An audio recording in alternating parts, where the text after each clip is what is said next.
Okay, let's start. There are a lot of participants joining us here today, and we're really thankful for this. So just make sure to keep your mic muted and your video off. I would also like to say that we're recording this session, just so you know it. And make sure to use the chat function whenever you come up with a question during the presentations, because some of the questions will be asked directly to our speakers at the end of the session, and we will do our best to answer all the questions, all other questions in the chat. The session will be concluded at 8:45 the latest, so you all have time for your 9 o'clock meetings. So Hydrogen Sweden, where I work as an analyst, is hosting this meeting. It's a national platform that has been active for about 15 years now, working on a national as well as an international level. The members supporting this platform represent private businesses as well as public organizations and academia working together.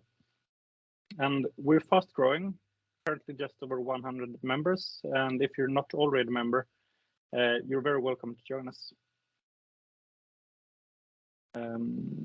So the ambition is to have these breakfast seminars about every second week. And the last time we talked about the future of hydrogen production with a focus on electrolysis. And next time the topic would be research and education and which competences that are needed within the hydrogen and fuel cell sector. We have an exciting 45 minutes ahead of us. So I better start with a short presentation on with a global outlook, where I focus on a selection of the most important countries within hydrogen and fuel cells, since I don't have time to talk about all of them.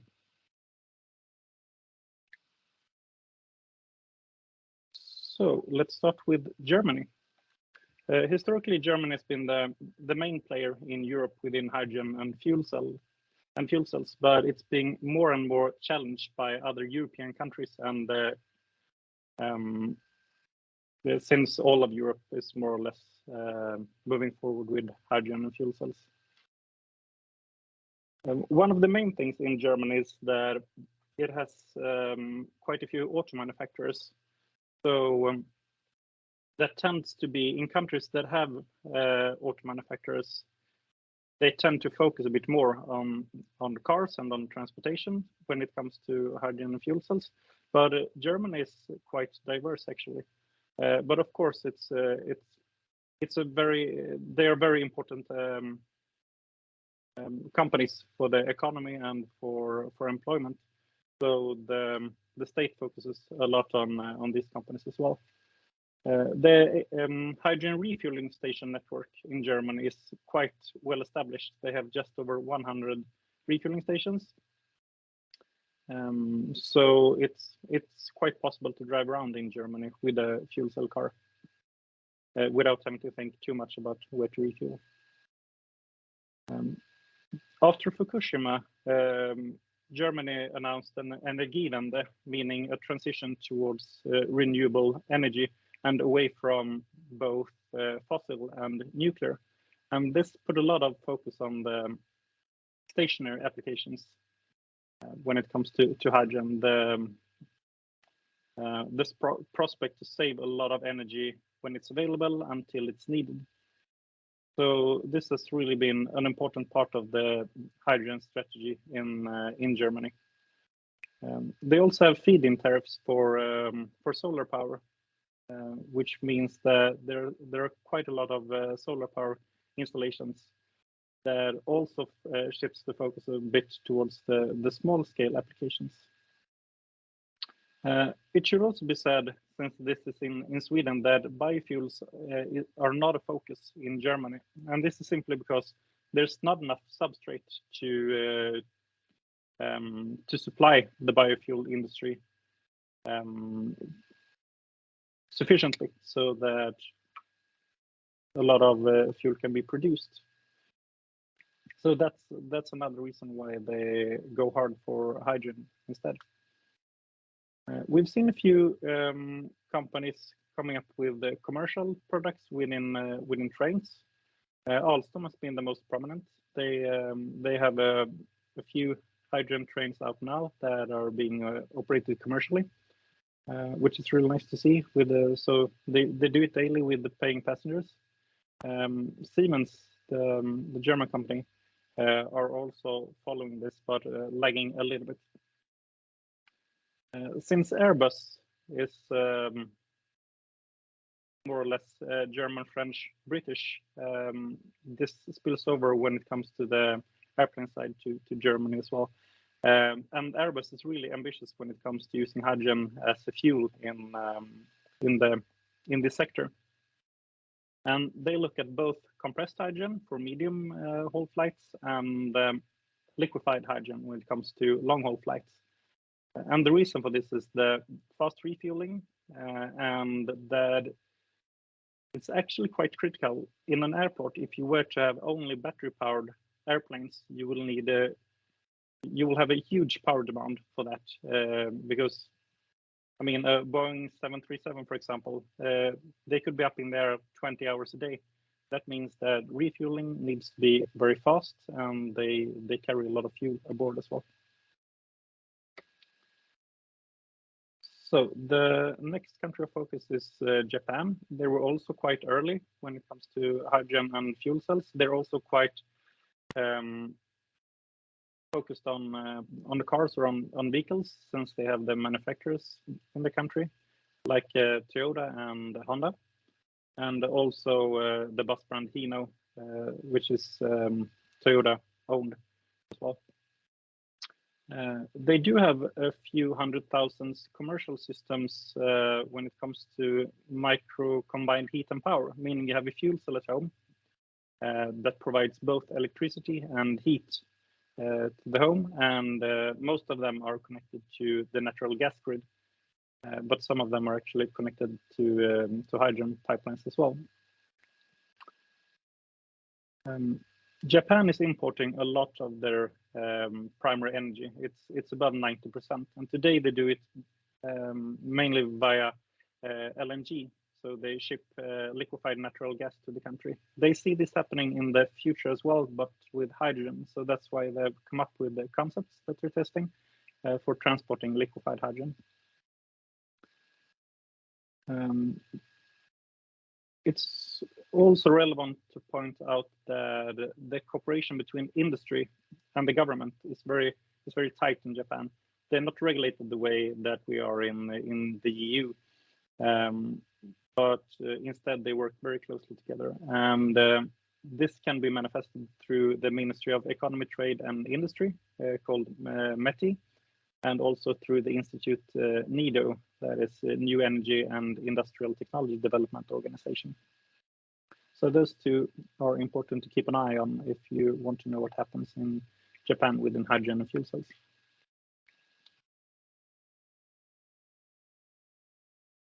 The next country is the US. They've also been working with hydrogen and fuel cells for a long time, but not necessarily with a great national ambition.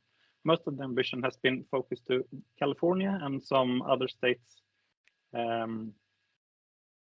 that has been kind of dependent on the regulations in California, because they tend to follow some of the environmental regulation that is set up in California.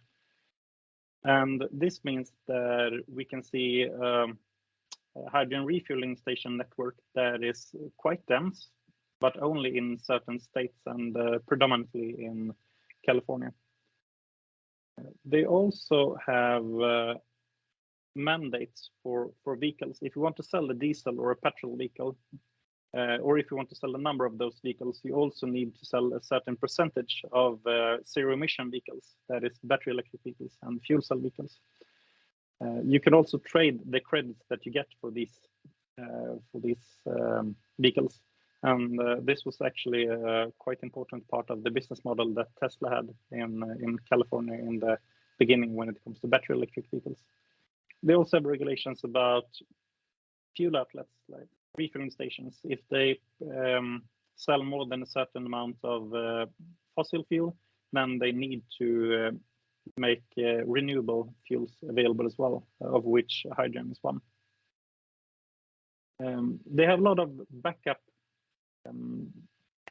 systems for cell towers with fuel cells. And this is actually after the storm Katrina, when they increased the the backup time for cell towers from 2 hours to 8 hours, then all of a sudden it became economical to go for fuel cells instead of batteries. The quite cheap unconventional natural gas has focused the attention from the Department of Energy in the US on a national level towards fuel cells. I could go much deeper into this, but I would have to leave it at that for now. There's also the company Bloom Energy providing stationary fuel cells for offices and for industries. And what they're doing is they use natural gas into fuel cells to provide the building with the main power, and then they use the electric grid for backup power. They also have one truck manufacturer, so a fuel cell truck manufacturer called Nikola, that has been gathering a lot of venture capital and expanding quite a bit. But it's still a startup, so it will be interesting to see where it ends up.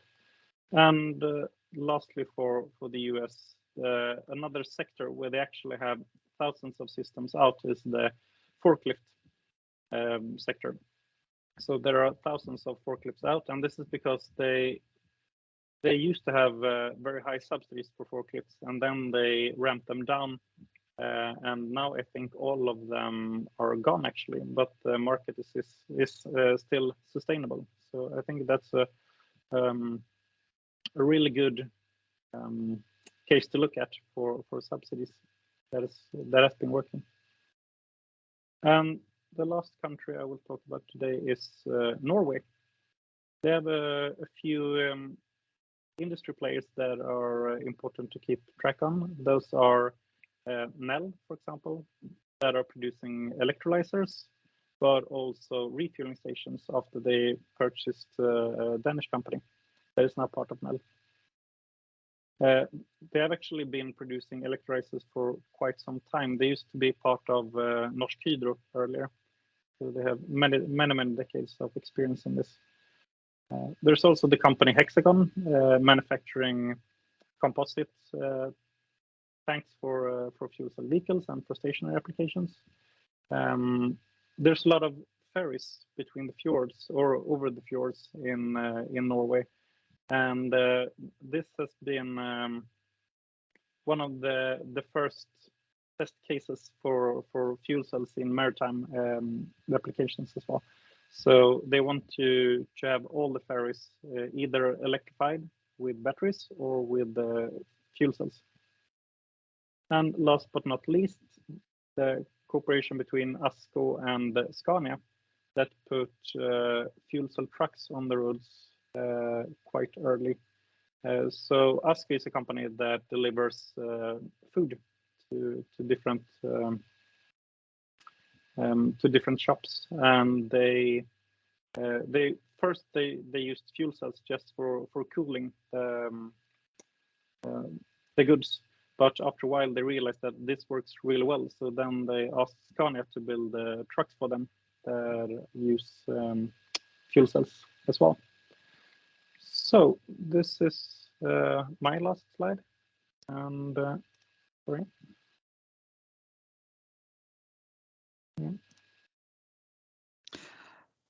And next up is Kerry-Ann at Worley. So the floor is yours. Thank you very much, Eric. So following on from what Eric is saying, I want to talk about how the market over the next decade will likely be substantially altered by fiscal interventions. Now, I appreciate it's early in the morning, and I appreciate that a lot of us will still be on our first cup of coffee. So I will try and make this high level, but it is an area that is really important. We all know that for the green hydrogen sector, or for low carbon hydrogen in general, it is very early in the market development. But we've already become fixated on this idea of $1 a kilo or having very, very low prices for green hydrogen. But to get from here, where the price of green hydrogen is high, to there, where the price of green hydrogen is low, we will need some support mechanisms. So if you are looking at hydrogen projects in the now, or at least over the next decade, you will need to understand how the costs of production and the prices can be supported or helped or changed through these different fiscal interventions. Now, the same with Eric, I'm only going to focus on 3 of the countries. And this is a very fast moving area. So this is as of today. If we're talking again in 2 months, this may have changed already, but just please bear in mind when you hear this, this is today. Now I'm going to start in the United States, unlike Eric. And if you read the press, it's very easy to think or to go down this idea that the $3 a kilogram production tax credit, the PTC, has been passed. It hasn't. Now, sitting in the UK, specifically Scotland, I have to be very careful commenting on other countries' politics. But the US is, well, it's almost as bad as the UK when it comes to weird politics. So what is called the 45X at the minute, it may be called the 45Q if it's passed. The 45X clean hydrogen production tax credit is still at government level. It has cleared one of the 2 US houses, but it has not cleared Congress. Until it clears Congress, or if it clears Congress, it is only then it will be able to be implemented. It has been held up in Congress by one politician, and it has been reported out to the marketplace. Now, I have to stress this because this reporting is not open to public scrutiny, so we cannot go in and read this. That what is called the Build Back Better bill, the BBB, has been slimmed down. So the BBB is what contains the clean hydrogen production tax credit. We do not know what has been chopped out or removed from the BBB. It is not an accessible document. What has been reported out is that it does contain an energy tax credit. Now that is a direct quote for green hydrogen. We do not know if it will be as much as the $3 a kilogram or how it will be implemented going forward. Again, it's been reported out that it is likely the new BBB will be reported out or voted on before August. And that's when the US Congress and the US House goes on for its summer holidays.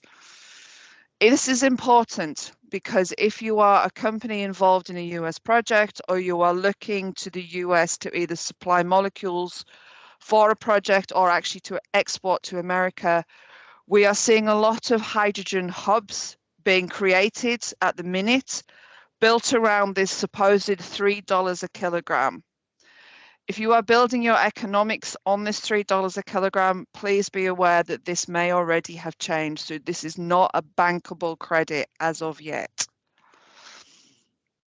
If we move across to Japan, again, which Eric already has covered, instead of a tax credit, which America loves taxes, they love putting tax credits and taxes in place. Japan is likely to go down to long-term auctions. They know this, they already use this for the LNG trade. It is a mechanism they are very comfortable with.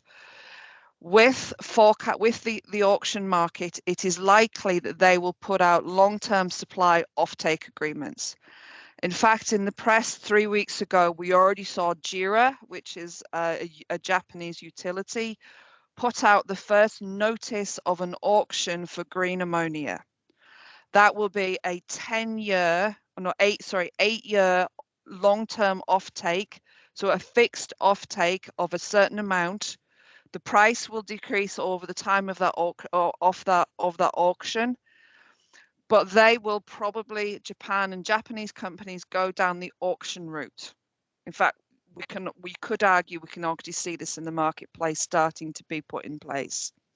So again, if you're looking at the Japanese market, if you're wanting to be involved in somewhere in the Japanese market, this is likely to be what's happening. Now, what I'm going to spend most of my time, well, I appreciate this is a short presentation, is talking about the European Union. It has been announced under the EU accelerator that we will get an EU-wide contract for difference. Now, I'm going to come back to that on the next slide and spend most of my time talking about this because it is really important to understand how this mechanism works. The UK already has a lot of experience with contracts for difference, and that has been used to stimulate our renewable energy industry.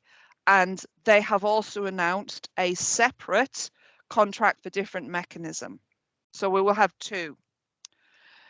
The CFD is a contract, as in the first word, in private law between a hydrogen generator and a separate government body, an independent government body.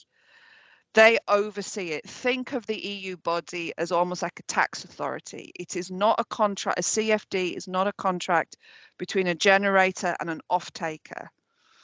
So I'm going to come back to this, but one thing we are also forecasting is that when or if the hydrogen backbone is built, we think we'll also see a feed-in tariff. So there'll be a feed-in tariff mechanism where companies have a guaranteed price if they generate to supply directly to the backbone. Again, this model is what we've seen happening in the renewable energy industry with the grid and is a known and very well understood mechanism. All of these mechanisms are designed to provide stability into a marketplace where there is likely to be extreme price volatility over the next decade or 20 years.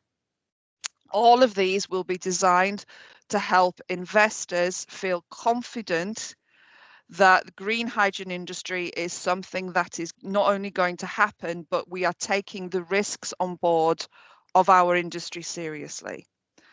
Now, I really hope you've had a cup of coffee. I want to talk about how contracts for difference work. So, I've already said it prevents against price volatility because it provides a generator with a guaranteed price, okay? These mechanisms, the extreme value add of these mechanisms is they are bankable. We have seen in the UK project developers not only bank the CFD, but raise up to 80% debt from the marketplace on the CFD. So as soon as you have that bit of paper to say you have a CFD for 10 years, you've been able to raise 80% debt in the marketplace. That is a sign that the investor community understands and likes CFDs.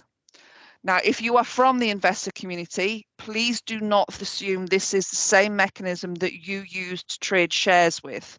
It is a bit different. So how it works. Because the market price for hydrogen, say grey hydrogen, is likely to be quite substantially lower for quite a while than the production cost of green hydrogen, there needs to be a support mechanism to cover this, which means we don't have to get too het up or worried about the fact that initially, if you produce green hydrogen at, say, now this is just a number, this is not a model, 8-9 euros a kilogram of green hydrogen, but the market is selling grey hydrogen for 3 euros a kilogram. We need to find some way of smoothing out that delta so that people who want the green hydrogen are not too badly done by. So how it works is there'll be an independent body. So I think, again, in my head, I always think of it as like a tax authority. So it's an independent body set up by government. So in this case, set up by the European Union, and they will run a series of auctions, probably each year, if not every other year. And you will bid in, right? You will bid in a production amount, say 1,000 kilograms, because the maths is always easy at 1,000. 1,000 kilograms at a production price you think you can match. So say the 8 euros a kilogram. Once all the auction, Eric, sorry. You have 2 more minutes, please. Okay, thank you, Eric. Once all those are taken in, right, they will set the strike price, which is the price that most people assume is going to be the average price. Then what happens if you sell that hydrogen at a lower cost, the tax authority, the auction house, will match the difference. If you produce it at 8 but sell it at 2, they will give you 6. So they will balance out the difference. Now, I think the best thing to do is that if anybody wants this slide, I will send it to them. So we know that this is going to happen right across the European Union. What we don't know yet is the boundaries of this, whether it will include the renewable energy or also whether just the electrolysis part. So if you're building a project, remember that in Europe, your CFDs are going to come. So don't be too worried about the production cost of your hydrogen. So, and if you're looking at to build out a hydrogen project, the finance incentives is a super important part of this. So again, it's 4 pieces, and this is just one. So I apologize, I appear to have slowed down something terribly. That's not my normal. But I hope that this has given you some kind of sense that don't worry too much if you're building a hydrogen project, if your costs are high at the minute, because we will be seeing a lot of incentives to bring that down. Thank you. And thank you, Kerry-Ann. I think we have time for at least one question here. I just had a question. Do you think these mechanisms will be enough to help us reach the climate targets? Are we even close? Is this a step that will take us there, or are we still off? It's one part of this. Like, the industry has to step up as well. We can't always blame the government and say it's their fault. They need to do more. They need to do more. We need to do more, right?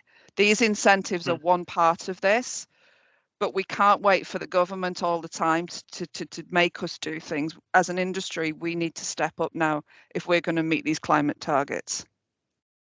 Yeah, I agree there. So next up is Richard, and thank you very much, Kerry-Ann, for your presentation. Richard at H2VW Advisory. The floor is yours. Hi, good morning. Thank you. I will share my presentation. I'm Richard van As Jacobson. I live on Stusje, one of the southern islands near Gothenburg, with my Swedish wife and bonus daughter. I run a Dutch project at the moment, and I also part-time live in Portugal, where I'm now. And in these 3 countries, I work on hydrogen. The project I'm going to talk about and the content is the project on residential heating in the Netherlands. I'm running this project for almost 3 years now, and both in the national debate and in the project, there's a lot of learnings I would like to share with you. This project was initiated by the citizens of the village, and we're actively working with them on a daily basis. And in this year, we will have a vote, and we need quite a large majority for this project to move on. What you see here is a picture of a regular social housing home, which is currently heated with hydrogen using the existing infrastructure, so copper pipes in the house and the natural gas grid. But I will mostly talk with you about the 5 concerns about hydrogen for residential heating today, and I think show that we just need to do and realize some pilots. We often hear 5 arguments against hydrogen for residential heating. And to be honest, if we would massively deploy hydrogen for residential heating right now, it would be a bad idea, because there is not enough renewable hydrogen. We should use it in a different place. It's expensive. And it's also not efficient. Heat pumps are more efficient, for example, and we could renovate buildings. So right now, hydrogen for residential heating is a very bad idea. But we have a look a bit further than 2030. We're very short-term focused in Europe right now, and we're in the middle of the energy transition. And if we look at 2050, reality might look very different. because the energy system is then based on an abundant amount of renewable electricity. Hydrogen is available, can actually be produced in Europe in vast amounts and can also be imported. I've done an analysis of quite a few reputable sources showing that the cost range of hydrogen in the end will be between 1 and 2 euro per kilogram. That analysis was peer reviewed and also used by the Dutch Environmental Analysis Agency. And that analysis shows the same result. It is going to be a reasonable price. What I want to talk a bit more about is the societal costs and the renovation of buildings. We talk a lot about building efficiency when we talk about heating, and that is very important. So if it's possible with a low heating temperature system, we should. But there is a lot of analysis and debate in the Netherlands in the past 3 years. And this has amounted to research by the Dutch government. And I can say the Dutch government does not propose to roll out hydrogen for residential heating on a very short notice, even though there's a natural gas grid almost connecting every house in the Netherlands. But we have done an analysis, and this was then later represented in the graph you see on the left. If there's not enough hydrogen, it should not be used for residential heating, was one of the conclusions. If there's, however, enough hydrogen available at €3.60 per kilogram, and the contract for difference sounds very interesting, to be honest, a large part of the homes are actually most effectively heated with hydrogen. And what's underlying in this graph is that not only looking at the cost of the energy, it's looking at the cost of the production, it's looking at the cost of storage, transportation, distribution, and then the heating in the house, but also what needs to be changed to the house. So looking at these societal costs, the entire value chain, you can see the yellow bars in the graph. On the vertical axis is the number of buildings. So millions of buildings in the Netherlands are actually best and most cost effectively heated with hydrogen when available in 2030. Against that background, we're doing the different pilot projects in the Netherlands, one of which is mine. And with these pilot projects, we're creating the basis for future projects and future rollout, basically creating a new alternative. One of the other things we often hear is that we have to renovate our homes and make them energy efficient so we can actually apply systems with low temperature heating. This has been tried in the past years in the Netherlands because we used to get our own natural gas, but that has stopped and now it's imported. And the Dutch government has said we have to really focus on getting rid of natural gas in residential heating. On the left, you see the planning and the realization of that process. The red line in the bottom is what's actually happening at the moment. The target is 170,000 homes per year. If we reach 30,000, it's a lot. That leaves a huge gap. If we just take in the numbers on the right, we see we can get a bit more realistic about energy renovating our homes. So this is communications, the second bullet from the European Commission. It's not just going that fast. And a large part of our buildings, you could say almost all, will still be standing in 2050. And the aim to renovate 35 of those is actually quite a steep challenge. Which means, in my opinion, and based on the research we're using, that we have to look at different pilots to show that hydrogen works in residential heating. We don't have time to organize more debates. We should just try a few projects, show that it works. And well, the graph on the left, I think we've seen too often. This is an old one We could make a new one, it looks worse. Europe can be energy independent. We just need a lot more renewables and start to run some hydrogen projects. I'm honestly not really on track on the time I have left right now. So I will just share two of the learnings. You have 3 minutes. Okay, thank you. I will share two more learnings from our project. One is a concern about safety. I will not go into all the details. I will have them available for you.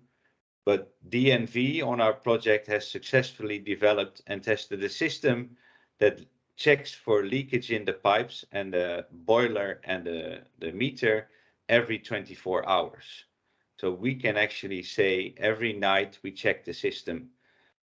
There's also a continuous check if someone drills in their hydrogen pipe in the home by accident, for example. It's all mechanically checked and works with valves, which means the system is safer than what we have with natural gas right now. A formal assignment has been given by the Dutch government to turn this system into an industry guideline. So we're working with DNV, different regulators and the boiler manufacturers to actually make this system part of the boilers and the meter in the system. This will, in the end, deliver a guideline that's also checked with the Association of Insurance Companies in the Netherlands. So nothing has to change to people's insurance in the house. Safety is actually not the biggest challenge. Our biggest challenge is the local security of supply, because the demand for heating is very volatile. But there's also regulations on this. So the average demand is 300,000 kilos a year for this project, or 800 kilos a day. But at different temperatures, the demand is very different. So I'm just going to jump to the extremes right away. The DSOs are regulated at -12 for 24 hours, and the national gas law is regulated in -17 for 24 hours. Those temperatures create a demand of 2,500 kilos for 24 hours, or even 5,000, compared to the average of 800 a day, and a very low demand in summer. With a small storage, that means we need a huge production capacity. And on the left, you can see the graphs for the low duration curves. Those systems are basically turned off around half of the year completely. And the peak is only used, and that's 2,500 cubic meters an hour. That peak is only used a few hours a year. So we will have a system that is available for residential heating all the time. We are looking at 12 megawatts, but at the same time, we will not use it most of the time. So we're actually looking for parties to join us to use that production capacity for other means. Most of all, I would say, let's run a few pilots. Thank you so much. Okay, thank you very much, Richard. That was very interesting to listen to. Next up is Ian, Managing Director at High Energy.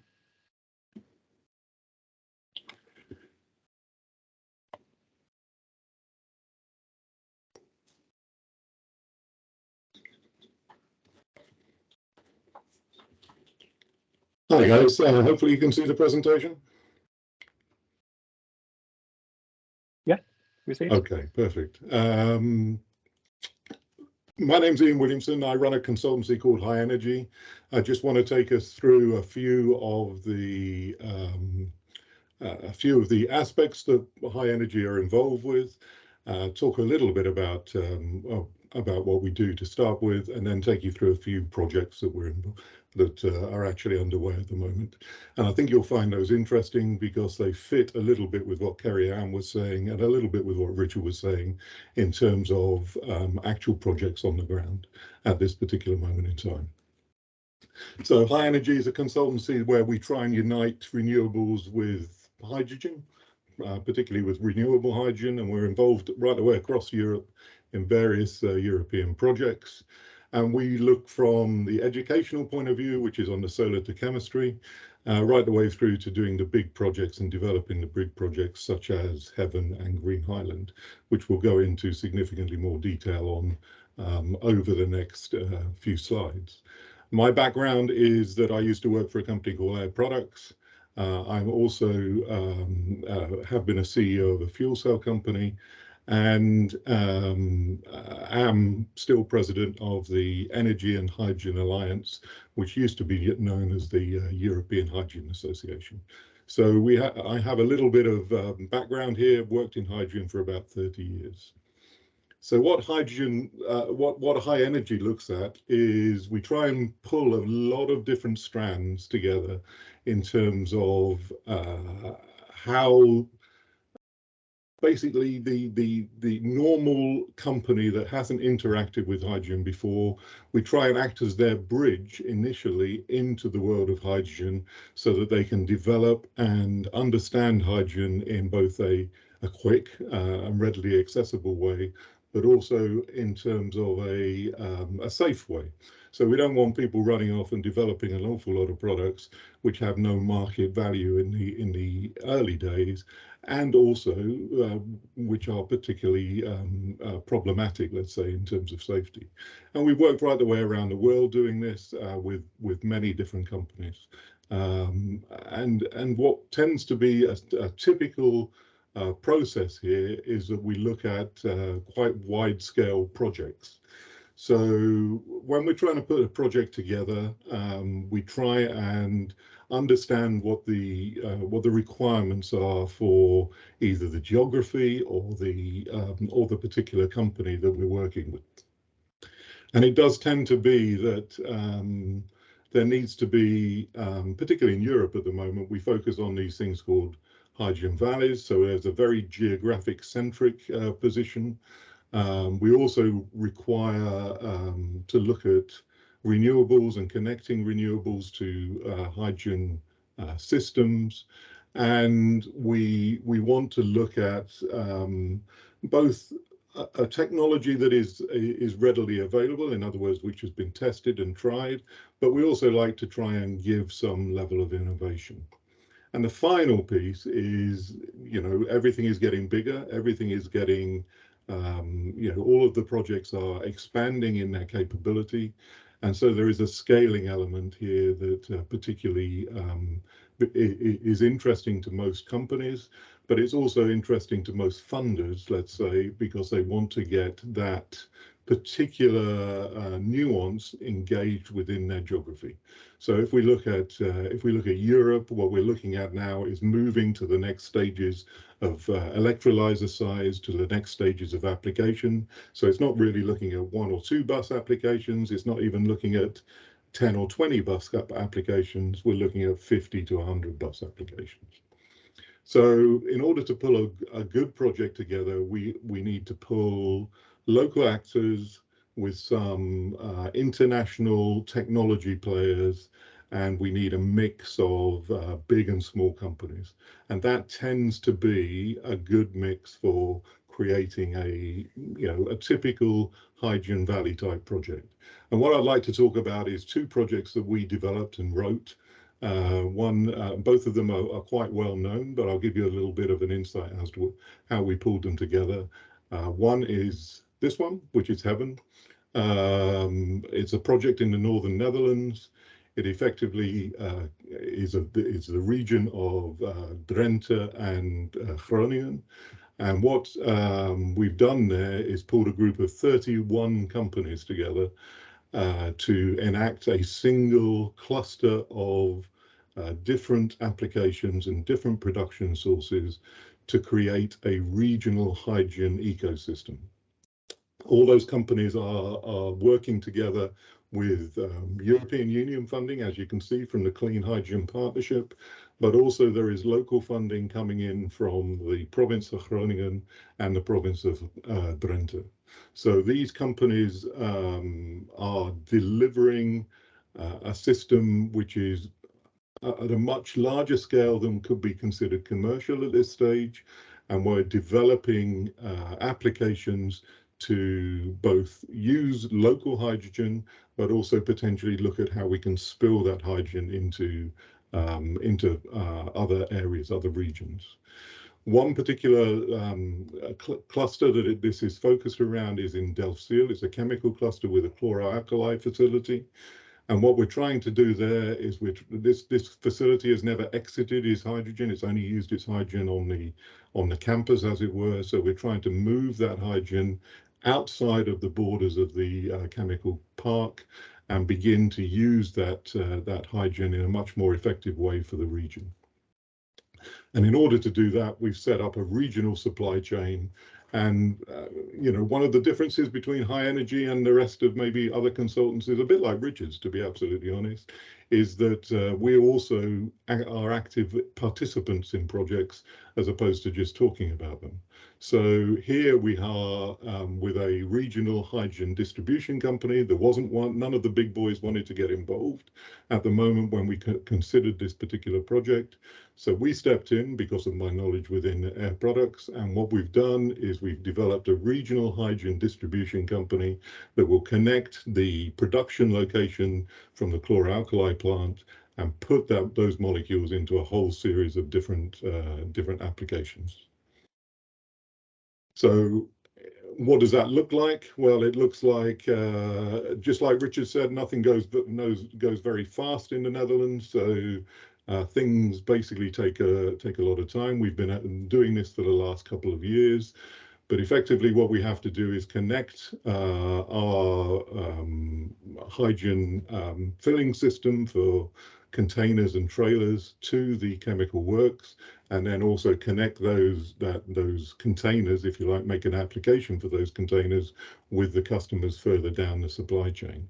The state we're at the moment is that we are about to connect to the chemical plant. It's with a new novel material for the pipeline.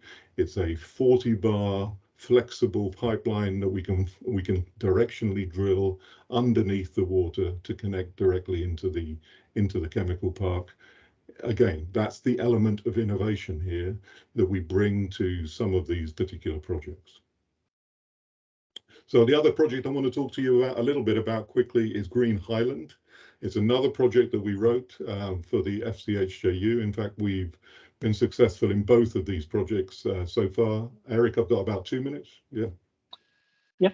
Correct. Okay. Green Highland is based on Mallorca, and again, it's an ecosystem, a geographic ecosystem. It's looking at what an island can do in terms of a hydrogen ecosystem as opposed to a region. Here we're producing the hydrogen using electrolyzers and again feeding a whole series of new applications that we're developing on the island to use those molecules. And these include transport, they include hotels, they include tourist applications, and obviously also maritime.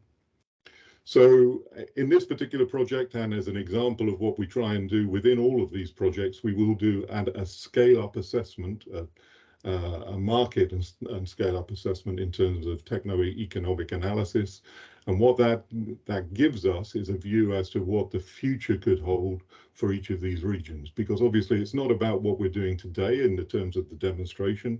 It's about the legacy of that project, how that project can be used to drive renewables and hydrogen in the future for all of the applications that we've engaged with. And in terms of high energy, just some last examples.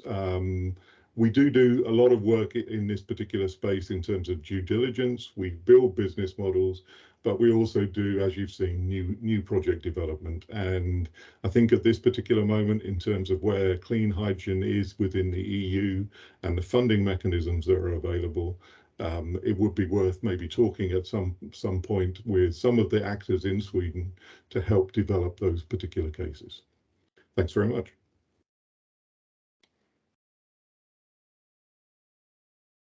Thank you, Ian. Now I'm afraid we need to conclude this session as we're past 8:45. If you have time, please stay for some questions. We will be here for a few more minutes to to see if we can answer the questions that has come up. This format that we have has been quite popular, and we've been asked from the attendance as well if we could add some future topics, which we will do. And you're still very welcome to suggest new topics and spread the word about this morning session. And I really hope to see you at our next session that is about education within hydrogen and fuel cells. And a big thank you to all the presenters and to all of the audience as well. But stay with us if you can for some more questions and answers, hopefully. So I'm going to start with my questions actually. Richard, if I understood you correctly, it's burners that you're using for the hydrogen in contrast to the micro CHP, the micro combined heat and power that is being used in Japan and Germany. What do you think about those systems in comparison? Yeah, we're choosing boilers because that is what people have now for natural gas. So we're trying to basically be as boring as possible. And a low threshold, I guess. Yeah.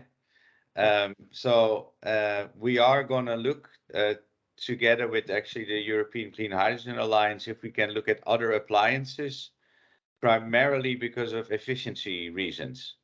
So a boiler has an SCOP of around 1, and we want to look at different systems to see if they can be more efficient to use less hydrogen. Okay, so this is a stepping stone to future systems as well. Yes. Yeah. Okay. Because as I said, their efficiency, if you compare making hydrogen with the electrolysis and then burning it,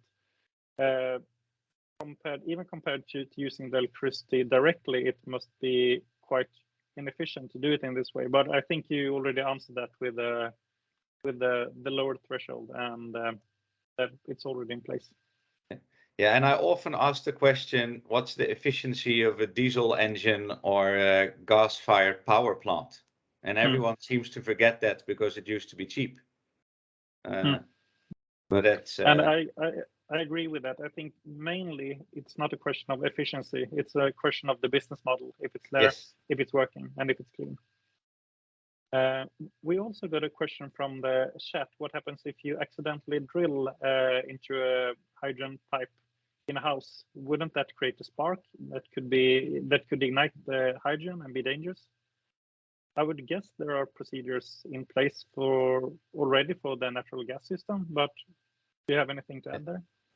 Oh, if you look at natural gas, when we implemented that in a large part of countries in Europe, I think it's also present in Gothenburg, we were a bit more of a risk-taking kind. So we didn't really care. So if you install natural gas in the Netherlands, you check it once and you never look at it again. There's no legal requirement. So if you would drill in a gas pipe, then the gas keeps on flowing. What we do in our system, that we build 2 valves, so it closes at the meter and at the boiler. So as soon as there is a big drop in pressure, the valves close, which means there's just a tiny amount of hydrogen in that small pipe that could ignite, but that's kind of the same limit as you have with natural gas in the bottom limit. And hydrogen is also flowing very fast, so it goes up in the air. So the chances that it will be a flame, in theory, is there, but then it will be a very short flame, which could, of course, ignite the fire. That can happen, but in natural gas, it will actually be worse. You won't get an explosion because it's just too little hydrogen and it travels very fast. Yeah, it sounds very similar to what they're doing in the cars and buses. That you still have the amount of hydrogen in the pipes, but it's, as you said, it's so small it doesn't really pose a risk. The next question that I have is to Ian. What is the main hurdle that you see in the projects that you've been part of so far? Is it financing? Is it the business model? Is it something technical or something entirely else? I think the biggest hurdles we face are planning and consenting, to be honest, at this particular moment in time. They are the delaying factor that we have no control over. So if you are a project developer, the last thing you want to do is really put those initial planning applications in, because at that moment you lose control of your project for a period of time. So, you know, and I think what we've not done is we've not educated everybody to sufficient levels yet to allow this this goal that we all are trying to reach, particularly those on the call today, in terms of getting to a sustainable energy position, because we do have to make allowances. And as Richard said just now, you know, when we did natural gas, we took a different approach. We took a "we will do it" approach, as opposed to "we will prevent it until it is absolutely necessary." And that is a slightly different approach to what we're seeing at the moment. I think maybe after the recent events, things may change. So let's see. How is the process usually done when it comes to consenting? Is it because in Sweden we have each municipality takes care of this by themselves? Is it more on a national level in other countries that you know of, or is it usually distributed like this? No, I think you start at a regional or a local municipality level, and then it expands up, depending on the scale of the project and depending on the location. So if you're offshore, then obviously that's a different position. But if you're undertaking a project on land in a certain location, you will start with the local people, because they're the guys that you're going to affect. But obviously you then have levels of appeal or levels of interest over the local population. So you can appeal to national levels, and then, well, normally national levels are the level that you can go to within the geographies that we work in at this stage. Okay, thanks. And then I also have one more question to Kerry-Ann. Is there any obvious mechanism that you think is being missed that no country is looking at today to get us closer to the climate targets when it comes to policy? No. Sorry, no. I mean, but to back Ian up, right, this is all about working together and from different angles at the same time, right? We can't just say it's just finance, but we have to get the finance in place. We have to make countries hydrogen ready in terms of policy and regulation, right? There's a huge amount of work to be done there. We also have to improve the supply chains, right? There's a lot of risk in supply chains at the minute. So there's so many angles we have to work on at the same time to move this entire industry forward. So I think that are we looking for a silver bullet in terms of finance mechanisms? It doesn't exist. Every country has their own policies and needs and ways of doing things, and we have to respect that. I would second what Kerry-Ann says on the supply chain there, because all of the projects that we are working in, you know, when we started, we were quoted one level of delivery, and now we're a year or so into the project, and we're trying to confirm those original, you know, requests for information, and you know, the timelines for delivery of certain key pieces of equipment are now 12 to 18 months later. So the supply chain does not exist to deliver the projects that we all are envisaging at the moment.